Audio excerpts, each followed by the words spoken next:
Assalamu alaikum. Today I had a new client sign up and he asked me what supplements should he take. And I told him that really we would want to keep it pretty minimal. Whey protein, magnesium glycinate, maybe melatonin for his specific case.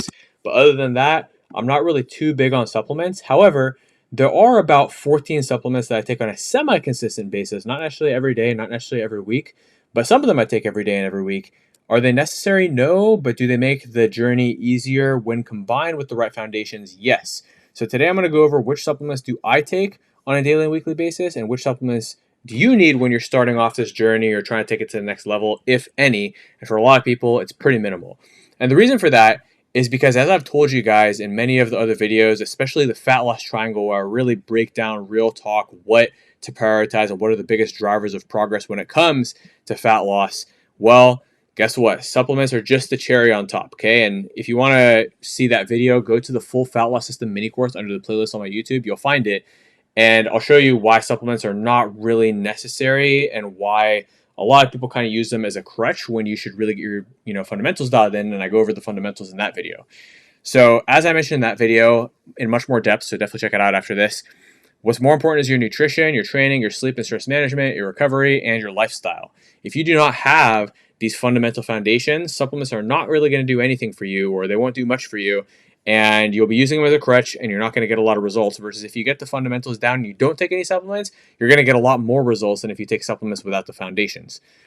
So that being said, though, whey protein is the first supplement on the list, and the reason why I put it is that I really consider it more of a food than a supplement, because it makes it easy to hit your protein intake, and it's really more of a macronutrient than a micronutrient or stimulant or whatever. You know what I mean? So essentially, it is a high quality bioavailable protein, but I will mention that it does digest really fast and it's not very filling. So if you have a huge appetite and struggle to keep your calories down and you're trying to lose weight, because it digests fast, you're better off getting all of your protein from lean meats, egg whites, etc., real foods, which are going to be a lot more filling and keep you full longer. Now, another thing I'll add to this is certain chocolate proteins or proteins that taste really good, like Prime Tonics, are very delicious and can help satisfy the sweet tooth. And if you follow me on Instagram and you watch my story, you'll see that almost every day I'm having some chocolate Prime Tonics with Greek yogurt and some not dried fruit. Dried fruit has way too many calories. Frozen fruit, frozen berries specifically, because frozen berries are very low calorie, whether it's frozen cherries, frozen raspberries. Sometimes I'll switch it up with other berries, although blueberry and chocolate don't necessarily go super well together, in my opinion. So sometimes I'll just do the blueberry without it. But I kind of use it as a flavorer. It's not necessarily a main source of protein for me, especially because I have a big appetite and I tend to get most of my protein from real foods. But when I was younger and I had a smaller appetite and faster metabolism, I would drink a lot of protein shakes, and it can definitely be very helpful, especially for those of you who are trying to gain muscle who don't have a big appetite. Okay, and there are actually some people in their 30s and 40s who actually still struggle to put on weight because, mashallah, their metabolism stays fast. They're never going to need to worry about obesity. So for them, this can be a great game changer. Versus for those with a slower metabolism, bigger appetite, you're not going to lean on protein as heavily because you want to do real food sources of protein that are more filling. Now, the next one. I'm the reason I put it pretty much in this order. I mean, not the whole video isn't necessarily in this order, but I put these ones first because these are the ones that I have pretty much every client take, because I actually think they're pretty essential for most people at some point or another. Now, magnesium glycinate is amazing because it helps with your sleep quality and getting your magnesium in, especially on a low-fat diet. And even if you are on a high-fat diet, you got to be super proactive about your avocados and nuts if you want to get enough magnesium. So it's a lot easier to just supplement it. And also, if you're trying to lose fat, you're going to have to eat so many calories of nuts and avocados and other natural source of magnesium to get a good amount of it. And you lose it when you sweat, so you might as well supplement it. It's a lot easier that way. Now, magnesium glycinate specifically helps to cross the blood-brain barrier, which then can lower your cortisol and increase your testosterone. And magnesium in general is good for your testosterone levels. And magnesium glycinate helps with sleep quality, recovery, relaxation, soreness. So I highly recommend it. And I actually take a supplement that has like a bunch of different magnesiums in it, and it's actually right here. I'll actually show you. It's called Magnesium Breakthrough by BioOptimizers. This is a small container. I need to order the big one because my wife and I both use it, so it goes away pretty fast. But essentially what's cool about it is it has 7 different types of magnesium that basically cover all the different types of magnesium that are bioavailable to different tissues in your body. So it's great. It's a lot more, or it's not that much more expensive, but it's almost double the price of just straight magnesium glycinate. So if you're on a tighter budget, magnesium glycinate is great. But if you're somebody who has no qualms or financial limitations in being able to invest in yourself and your health, get the Magnesium Breakthrough. It's absolutely amazing. highly, highly recommended. And even during times where my business wasn't doing too well, I still invested in this because it was highly worth it. And alhamdulillah, while business is going well, I wouldn't consider anything else. Now, and I take it every night. Now, the next one I'm going to talk about is one of the most popular and well-researched supplements that has some very clear benefits, but may also have some drawbacks for certain individuals, and that's creatine. Creatine monohydrate specifically. I didn't put monohydrate there, but it is indeed monohydrate that I recommend. Some people are going to notice hair loss and other side effects like bloating and diarrhea from it. Now, science has not directly connected to hair loss except for like an old school study way back, but there are plenty of people who have anecdotally reported that it has increased their hair loss if they were already genetically prone to it, versus some people who would never lose hair no matter what they did, don't get any hair loss whatsoever. So it really just depends on who you are. Okay. People also sometimes get bloating and diarrhea, especially if you load it. And for like, nobody should load creatine 20 grams a day. I mean, I guess I can't say nobody, but it's a very rare use case that you would actually have to load creatine. I mean, unless you're like a football player or you're trying to compete in powerlifting, which actually, come to think of it, I think I did load it on my powerlifting competitions when I was competing in powerlifting. But um, overall, creatine does have a lot of benefits, but it could have some side effects. It's not completely necessary, but for a lot of people, it can indeed be a game changer on and off, like it was for me actually into my 30s. I didn't take it for my entire 20s because when I was 19, I took it, I actually got hair loss, and I attributed that hair loss to the creatine. But then in my 30s, when my recovery kind of wasn't the same as it was when I was in my early 20s, I did experiment with it, and I got some great results on my cognition, on my strength performance, on a lot of different areas of my fitness and my cognition. And it helped me in business because I had way more energy, even if I didn't get enough sleep. It was crazy. So creatine is definitely good to add on and off. Just be mindful of the hair loss. And what I do is I actually microdose it. So I only take 2.5 grams of creatine a day. I went up to 5 during one of my cuts, and I did start to notice some hair loss, but it could have also been because I was under eating my fats even when I got really lean. Like when you're pretty overweight and you have a lot of body fat, you don't need to be as careful with your fat intake. But once you start getting to like 10 to 12% body fat or close to that region, you might need to be careful with your fat intake and not go too low with it. And you definitely got to make sure you're getting omega-3s, or your skin, hair, and nails and inflammation are going to suffer. And I'm going to get to that later, like what omega-3 fish oil supplement I recommend. I'm going to talk about that today too, because it is one of like the vital ones. But as you guys can see, my hairline's pretty decent. Not perfect, but definitely pretty decent. And there's, I should have told you guys, it's not, I don't really consider it a supplement, but it is something that I order frequently, which is Pure Adore Shampoo Gold Label Anti-Thinning. Search it up, PURAD'_OR. Best shampoo, fixed the hair loss that I got by the permission of Allah when I was 19, and alhamdulillah, managed to keep my hairline throughout my 20s. And only in my 30s, when I added the creatine back in and I was kind of overdoing it and also underdoing my fast, did I start to, as I got really lean, did I start to kind of notice a bit of thinning. But after fixing my fat intake and just kind of microdosing the creatine, only taking it on training days or sparingly and taking it on and off, I was able to get the benefits of creatine minus the drawbacks. So you're going to have to find the balance for you. And again, there was 10 years that I didn't take creatine. I still got really good results across, bodybuilding, powerlifting, a lot of different things. So you do not have to take creatine. And a lot of people, like especially when they're just starting and they're getting their fundamentals dialed in, they're a beginner, or maybe they're not necessarily a beginner, but they're just getting super consistent and for the first time in their life doing a really solid, sustainable diet. You don't need it. It's not necessary or required. So, and then also be mindful of the bloating and diarrhea and start slow. Take a third of the dose, half the dose, work your way up. Don't load it. Loading it just increases your chance of side effects, and it's not necessary, especially the bloating and digestive issues.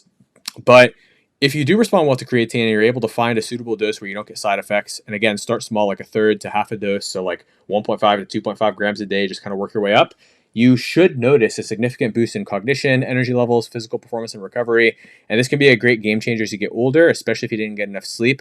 And that's what they really researched it. Now, the research studies, they gave people a crazy dose when they didn't have enough sleep, and they got significant improvements in cognitive performance. But even when I was microdosing it, I definitely had more energy and cognitive performance. So that's why I do like to mix it in once in a while, but don't use it as a crutch. Like I always tell you guys, you got to have your foundations dialed in. If you do not have your foundations, you can take as much creatine as you want, you're going to still get really bad results, right?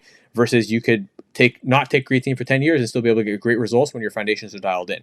So like I said, it's not necessary, it's not required. Didn't take it for 10 years because I was scared of hair loss, and I did compete at a high level in powerlifting, although after weigh-ins, I would take it that night and then the morning of to boost my short-term performance in powerlifting because the results do kick in pretty fast, at least for me.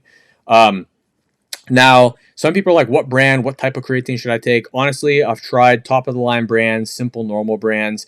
I haven't noticed much of a difference, but again, I'm not really a creatine connoisseur because I take it so sparingly. I'm sure that a creatine connoisseur who's been taking it for 10, 20 years straight might have a better perspective on that than I do. But most people, even the connoisseurs, would agree that monohydrate is all you really need. You don't need any of the fancy HCLs and all that stuff. And I personally take it on and off. Now, pre-workout, and I've lumped in caffeine to this category because I mean, pre-workout is essentially a way that you can consume your caffeine if you're a caffeine drinker. Now, if you're not a caffeine drinker and you've never touched caffeine in your life, I wouldn't really recommend starting because you don't really need it. I mean, for the first 22 years of my life, 7 of which I was training from age 15 to 22, I did not need caffeine. It was really only, I'd say, like, I started experimenting when I was like 19, 20 with caffeine and pre-workouts and stuff, but I always got really bad side effects from it. Like I would get anxiety, all kinds of stuff from caffeine. But then when I was 22 and I got my first like real job at a really high level gym, like it was basically my dream gym that I got a job at. I did start taking caffeine to keep up with the performance demand and be the top performer at that gym and become top trainer, alhamdulillah, by the permission of Allah. So that's when I really got into caffeine. And um, it's funny because during all those years where I wasn't taking caffeine and when I was training at 10 p.m., because back when I was a trainer, I used to train at 10 p.m. I go to sleep at like 2 a.m. It was crazy because I'd be training clients from like 7 a.m. to 10 p.m. some days. It was crazy, subhanAllah, 13 hours a day. And that's also how I got fat when I was 23 for the first time as an adult. But you guys have heard my story in other videos. Not to go off too much off topic in like tangents here, but I used to be really anti pre-workout because I hated the idea of being dependent on something and I wasn't really into caffeine.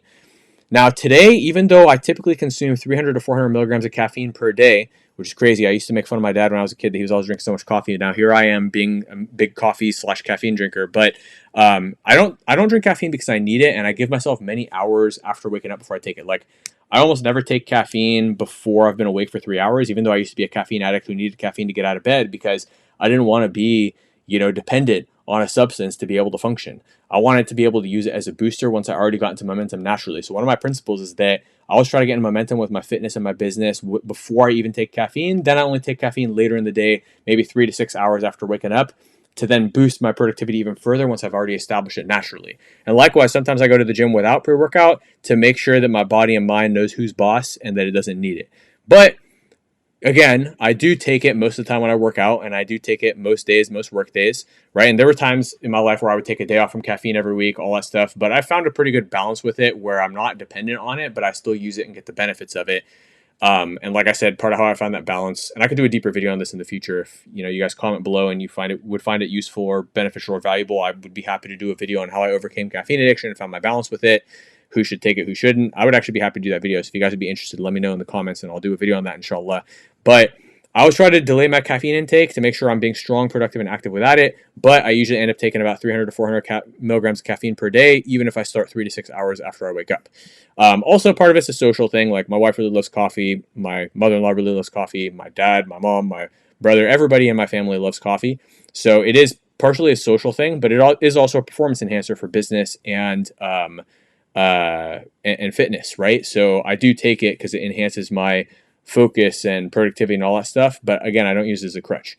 And then another thing is 5 to 8 hours before bedtime, I don't take caffeine because I don't want to mess up my sleep. And when my caffeine tolerance is lower, I used to not take caffeine after 10 a.m. Like 10 a.m. would be the latest I would take it because I would get insomnia if I took it after 10 a.m. So everybody has a bit of a different tolerance. And we all know some Pakistani uncle who could drink it and go straight to sleep. Like one of my clients, Mehdi, he's actually Bengali. He told me that his dad can literally drink a cup of black coffee and go straight to sleep. In fact, I think he needs it to help him sleep, which is kind of mind-blowing. So we all know somebody like that, but most of us need to be careful taking it too close to bed. And then, like I said, be careful of most pre-workouts because a lot of them are loaded with chemicals and junk. The only one that I use on a recurring basis is the Prime Tonics one. Kino Body I've tried and it's decent, but Prime Tonics is the cleanest caffeine and it doesn't really give me any side effects because it's green tea based, so it doesn't really dehydrate me or mess me up or give me nasal issues like synthetic caffeine and other energy drinks and pre-workouts. Now I forgot to put it on the thing actually, but I did want to show you guys actually a very interesting supplement, and I'm going to put this in the pre-workout category, but this is called Paraxanthine, right? And I don't even know what brand this is. I just picked up a random one. Vita Bloom Labs.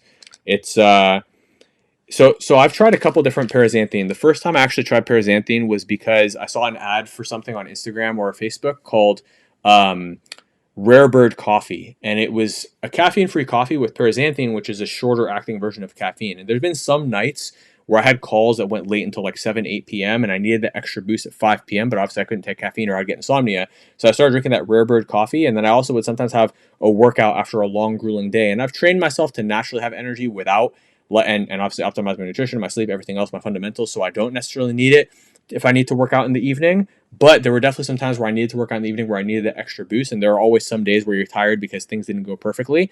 And so it's a nice pick me up, in addition to having the mental strength and discipline, to have paraxanthine in your system, or to have it available where you can take it at 5 p.m. and not get insomnia.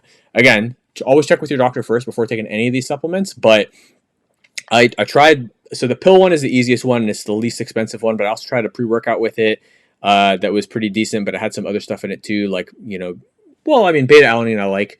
Beta alanine is the stuff that gives you the tingles in pre-workout. It's safe. It's great for you. It's good for your mitochondria. It's good for like energy production. And I guess arginine as well. I mean, the Prime Tonics one has all these things in it. The Prime Tonics pre-workout. And it also has like beetroot extract. So it's kind of like a mix of things that give you a good pump and better energy and performance. But, and then they also have a version of it that doesn't have beta alanine if you don't like the tingles. But yeah, between Rare Bird coffee, this paraxanthine pills, and the pre-workout that had it, it is a nice option. Again, I don't take it every day because I don't want to ever be dependent on something, but it's a nice little thing to add in. And in the spirit of transparency, there are probably at least 2 to 3 nights a week that I'll take it, but probably no more than 4 evenings per week that I take it. So paraxanthine is great as well. I forgot to put it in this list. So it's actually a list of 15, not 14, but we just consider it 14 plus 1 bonus, and I might even throw in some other bonuses. But don't mess with most pre-workouts. Most pre-workouts have a bunch of junk in them. I would say Prime Tonics is your cleanest and safest bet, and it's also the most effective and best one. And if there are some supplements, like for instance Electrolytes, that I believe there are other brands that have a superior product to Prime Tonics. And I'm like, one of my best friends is literally the owner of Prime Tonics. So of course I love the company, but I'm also very transparent, and I'm never going to tell you guys something that's out of integrity. If I believe another brand has a better supplement, I'll tell you. And if I believe Prime Tonics' version is better, I'm going to tell you.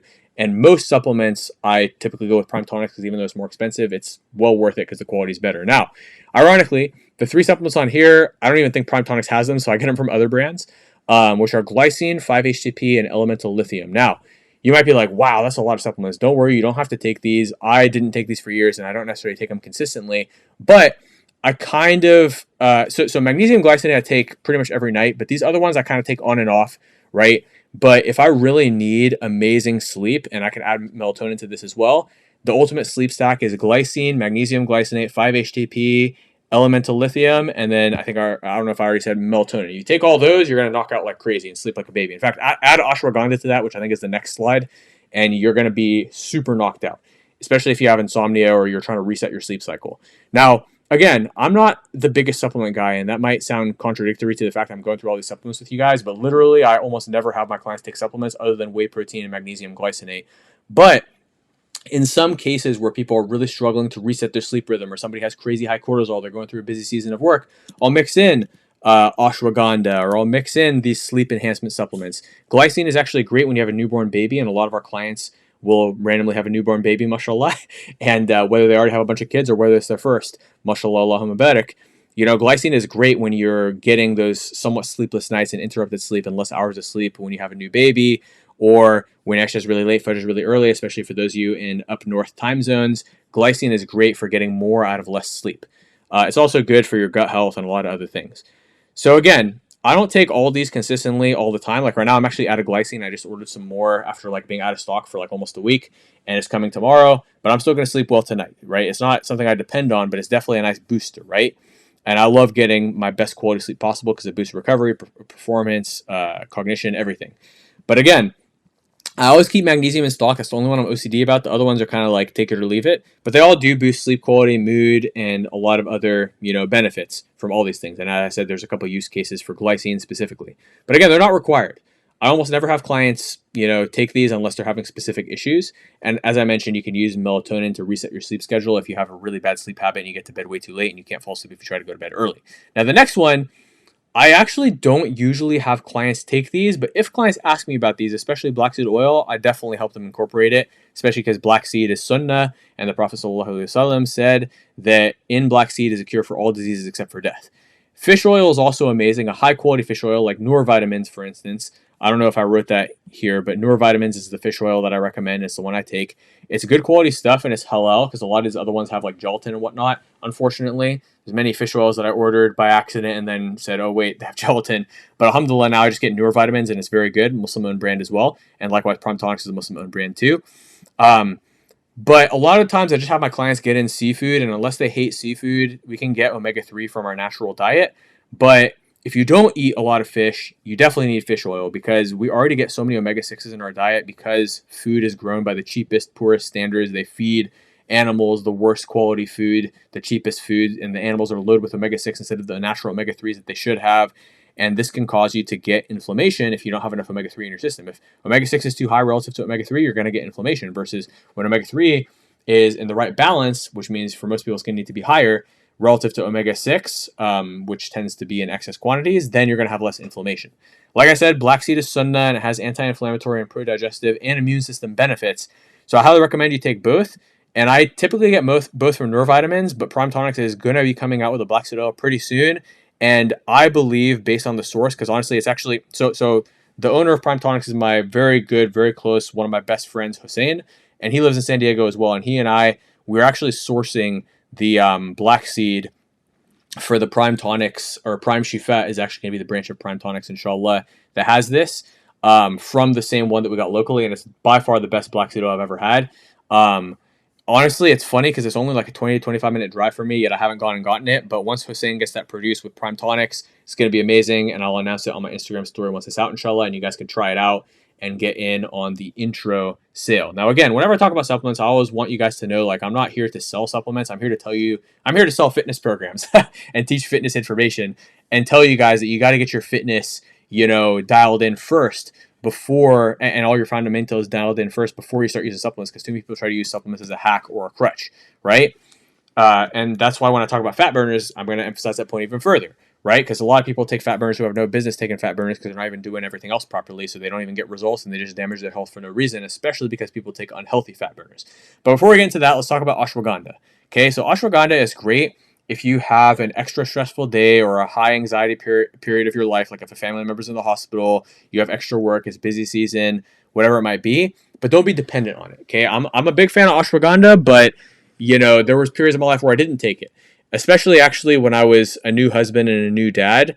I hadn't really built those proactive skill sets around being a good husband and father yet, so it's very easy for me to be a bit of an a-hole, because ashwagandha just kind of shuts down a lot of your emotions, to be honest. And a lot of people report that side effect too. So it's weird because it boosts your testosterone, it lowers your cortisol, your stress, and your anxiety. But again, it makes you a little too stoic and unemotional and, and unempathetic, I would say, because when your empathy and your emotions are kind of shut down, unless you have built really good proactive habits with being a husband and father, and you deeply understand the needs of your family no matter how you feel, which is something I recommend you build regardless as a husband and father. But a lot of guys just haven't built it yet, and that's fine, no judgment. I was there too, and I'm still on my journey to becoming the best husband and father that I can be. But I'm just saying, if you don't have a certain baseline skill set as a husband and father, this could mess things up because you're not going to have the same level of empathy that you would without it. So be mindful of that. But again, if you've been a dad for a very long time, you already got 4 kids, and it's very natural for you to just be an amazing dad, mashallah, you could probably take ashwagandha, no issues. But again, if you're a new dad and you already get a little too snappy with your family, or you're not nice enough to them or gentle enough with them, be careful, because this can make it worse, okay? So just be mindful, experiment, and if you notice bad effects, just don't do it. And always check with your doctor before taking any of this stuff, of course. But because there's cases where you shouldn't take this stuff. Like, for instance, even the whey protein, which I have most clients do. If you have kidney disease, which I've only had 2 clients with kidney disease, you probably shouldn't take whey protein. You should check with your doctor first. And for one of my clients with kidney disease, which was a 63-year-old lady who still lost 30 pounds in 9 months, Allahumma barik, she could not eat more than 100 grams of protein a day. I also had a client who had 1 kidney that was only half functional, but he was allowed to take protein shakes. So again, it depends on the person, but I'll check with your doctor. I have a client a sister client whose husband has pretty severe kidney disease, to where even from natural foods, he can't really eat that much protein. So again, really depends on the person. So always check with your doctor first before taking anything, even whey protein, even any of the most mild things here, even fish oil, right? Always check with the doctor first. But anyways, ashwagandha can also help with sleep quality when you're deep into a diet, especially if you get the specific symptom / problem of waking up hungry in the middle of the night or waking up feeling super wired in the middle of the night. And that can be if you're deep into a diet. It can be if you're going through a stressful period of life, because typically waking up in the middle of the night hungry or just feeling super wired is because you have high cortisol and it's peaking a bit too early. So taking ashwagandha can help with that. Melatonin can also help with that, but again, you also want to solve the root cause, which is usually diet, stress management, relaxation techniques. There's a lot of other root causes that we want to address, but for the short term, you can take this stuff. Just don't rely on it without touching the root causes, because if you never touch the root causes, like I keep telling you guys throughout this whole supplement video, supplements aren't going to do much for you if you never get your fundamentals dialed in. If you're on a low-carb diet, which I don't necessarily recommend usually for most people anyways, ashwagandha can help too, or on low-carb days if you're carb cycling, which I actually have another video coming out soon on carb cycling. I might actually record it like right after this and just post it. Or I might even post it before this, but we'll see. It'll be one of the close ones to this one on my channel. Now, fat burners. Some fat burners are very dangerous, so I would not take most fat burners. And other fat burners are very mild. But even the mild ones, don't take a fat burner if you don't have your fundamentals dialed in. You should be able to lose fat naturally before you even touch a fat burner. If you're not losing fat naturally, you have no business taking a fat burner. Only once you've gotten in momentum with fat loss naturally could you then take a fat burner. And even then, to be honest, as much as it sounds like I'm just trying to sell Prime Tonics, literally, Prime Tonics is the only one that I would recommend. Well, I can't say the only one I'd recommend, because the Kino Body one, to be honest, I use it sometimes when I'm on fat loss phase 2, and it is quite nice. But I do have to put Vaseline on my nose, because if I don't put Vaseline on and inside of my nose on that one, my nose gets very dry, irritated, and prone to infections from the Kino Body one, which is interesting. I used to get like these nose infections all the time, so I had to, start putting Vaseline on my nose when it's dry, and it's quite dry here in San Diego, actually. It's a desert. Now, the Prime Tonics one is a lot more mild. It's not going to give you the energy and euphoria of the Kino Body one, but it'll give you more so long-term metabolic support and some slight appetite suppression, which is quite nice, but not necessarily like fast fat burning. But here's the thing. Nothing is going to give you fast fat burning. I mean, you could even take dangerous fat burners and you're not going to burn fat fast if you're not in a calorie deficit. So you have to make sure you're in deficit. And honestly, I've never been a big fan of fat burners. Really, the Prime Tonics one is the only one that I recommend, because again, it's just so mild. It's more so like metabolic support and a bit of appetite support, but again, it's not one of those hardcore appetite suppressants. Like I remember when I was like 21, I tried this fat burner called Keto 7 that nuked my appetite, and literally my metabolism slowed down by so much, even though fat burner is supposed to increase your metabolism, because it literally just nuked my appetite so hard that I was under eating and my metabolism slowed down and I had to fix it. So be careful with these things. Now, remember though, you can basically throw all your fat burners out the window, flush them down the toilet, because the ultimate fat burner is a calorie deficit, and you're going to get way better results on a real deficit between your diet and your training plan without fat burners, and you will get zero results if you take a fat burner without being in a deficit. So do not rely on them. Rather, get dialed in naturally, and then if you want to take it to the next level or get, metabolic support long term, you can take Prime Burn, which is the Prime Tonics fat burner. So next up, electrolytes. Now, as much as I'd love to say get the Prime Tonics electrolytes, I got to be transparent, and I personally use the Trace Minerals one with the variation with the coconut water extract. The one that doesn't have coconut water extract is not really much, but the one with coconut water extract, so good. I've never tried anything like it. It's amazing. Electrolytes are very important in Ramadan, while fasting in general, and on lower carb days, or when you're carb cycling, or if you're on a low carb diet, which again I usually don't recommend. But these are amazing. Great for boosting energy, performance, recovery. They're also great for replenishing if you drink a lot of caffeine. So I highly recommend electrolytes. Trace Minerals is the brand. Now, Shilajit, believe it or not, it actually works, but it's subtle and some people don't feel it at all, versus others get a significant energy boost. You do need to be very careful with low quality brands though, because some are cut with like cow urine, caffeine, sugar, etc. So I personally use T-Max, and they're usually out of stock, but whenever they restock, I'll usually announce it on my Instagram story. So stay tuned for that if you're interested, but check with your doctor first. If you have organ issues, you definitely got to double check that you're not going to mess yourself up. Again, it's not essential, but it can be helpful. Again, it's very subtle. It's not going to change your life. What's going to change your life is proper diet, training, and recovery. Okay. So next up, let's talk about natural herbal testosterone boosters. I tried the Kino Body one, and it was pretty good. I have used many of them, but the one that works alarmingly well is the Prime Tonics one, Prime Him. Be careful taking it at night. Only start with 1 pill, not 3. I actually had a client who tried it at night, and he got so fired up that he actually got insomnia. So I usually take it in the morning when I'm cutting, or before a big workout day if I'm not cutting, but it's not a requirement, and I usually don't take it outside of when I'm doing like a strict cut, because I don't necessarily want to like get used to it, right? But again, you got to have your diet, your sleep, and your training as important testosterone foundations. If you take Prime Him and you sleep 4 hours a night, and you eat soy and seed oils and all kinds of junk, and Beyond Burgers and all this junk, and then you don't lift or anything, then you're not going to have high testosterone. Versus if you get all of your testosterone foundations down. You're sleeping 8 quality hours a night, strength training 3 to 4 days a week, getting sunlight every morning, eating an optimal diet between all your macros and micros and everything else, eating those high testosterone foods that I talked about in the testosterone. Actually, I have 2 videos where I talk about habits and foods that boost testosterone. Check them out after this. Then you're going to have high testosterone versus if you, and getting your protein, your eggs, your steak. And again, in a fat loss phase, you got to be careful of some of these high testosterone foods like, fatty meats and eggs and stuff. You got to keep them limited so you don't overdo the calories. But, if you get those things down, you don't need to take any test booster. But if you want to take Prime Him on top of that or any test booster, it can be beneficial. Just make sure there's no artificial junk in it or pro hormones or stuff that's going to mess you up. Now, multivitamins, decent, but not necessarily if you have a really solid diet. I usually take the Thord multivitamin, but if you are deficient, so if you get your blood work and there's something deficient specifically, you could take the specific vitamins and minerals if you don't have enough of it in your diet or your system.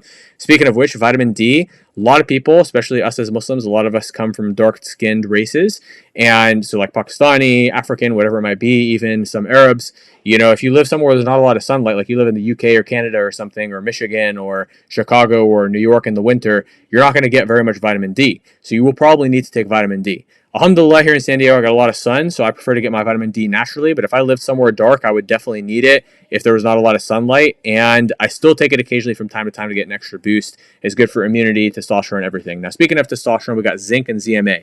These are great for boosting your testosterone. I get it from Prime Him, but I will recommend one thing is that if you're married and you're, active in the bedroom with your wife, after you have intercourse and you finish, you do lose a bit of zinc, which comes out of you when you finish when it comes to intercourse. So if you add a bit of zinc right afterwards, you will bounce back faster and notice more semen volume, especially if you're having frequent intercourse, you're trying to conceive, or you're going multiple rounds per night. So highly recommended, great for you. Now, another thing I get my zinc from, because this has zinc in it, is immunity support tabs. Now, be careful because I think some of the stuff in this you're not supposed to take if you're a pregnant woman, but I think most people watching this are probably men. But these are great to have on hand when you're getting sick. And I just want to show you a screenshot. I've purchased this 17 times. I mean, honestly, some of the other supplements on here, I didn't even put screenshots of most of these because I was kind of throwing these slides together relatively quickly. But, a lot of these I've ordered just again and again for years because they're that beneficial. So these are great to have on hand when you're getting sick. And even if you're not sick, just have them on hand so that if you do start to get sick or you get exposed to somebody, you can take it. Really helpful by the permission of Allah. I've been using it for a long time. Get the tablets, not the capsules, because the capsules have gelatin. And this is the brand Wellness Formula. You can get it in many different countries. I think UK, UAE, maybe even Saudi. I'm pretty sure Canada, definitely US. You just get the tablets. Amazing stuff. Really, really works well. I actually learned it from my first mentor, the first gym owner who I used to work for when I got my job as a trainer at my dream gym that I was telling you guys about. Now, I think this is one of the last ones on here, L-glutamine. I don't notice too much of a difference with it, except in Ramadan. In Ramadan, surprisingly, it's a pretty big game changer. I was skeptical, but Hussein was like, hey, try the Prime Tonus one. He gave me some, and alhamdulillah, it really helped with keeping my skin clearer and with reducing bloating in Ramadan, because I usually used to get like bad bloating and acne in Ramadan. So this does help a lot. It can also help with recovery, immunity, muscular fullness. The first time that remember I was telling you guys like 5 or 6 years ago, I hired a nutrition coach to help me get fit the first time I gotten fat, and it did work, but it wasn't sustainable. I talked about that in the how I lost 38 pounds video, but he actually had me taking glutamine, and I think I noticed a difference. But honestly, these days, I mean, maybe I should take it, but it hasn't been super significant game changer enough for me to be like, oh, I need to make sure I get my glutamine, except for in Ramadan. Ramadan, then it's very important. But again, it's supposed to help with recovery, immunity, muscular fullness. I've noticed some, mild benefits from that, but only in Ramadan is it really significant for the acne and bloating.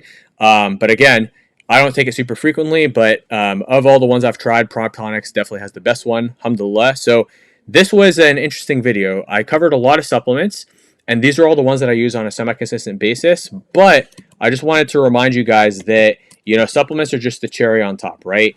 Nothing is going to replace getting your fundamentals dialed in. And so what I'm going to do is I'm going to attach the full fat loss system mini course up here, and then I'll find another relevant video to attach here. Get your fundamentals down first, because literally nothing replaces actually doing your fundamentals. I don't care if you take all these supplements every single day. If your fundamentals aren't dialed in, you're not going to get results, versus if you take 0 of these supplements, but you get your fundamentals dialed in, you're going to get way better results. Again, supplements are the last thing on the fat loss triangle. They're the cherry on top. So get your fundamentals first. And inshallah, I'll see you guys in the next video. I'm going to attach 2 things up here. The playlist up here with the fat loss full system course, and a relevant one here. See you in the next one, inshallah. Assalamu alaikum.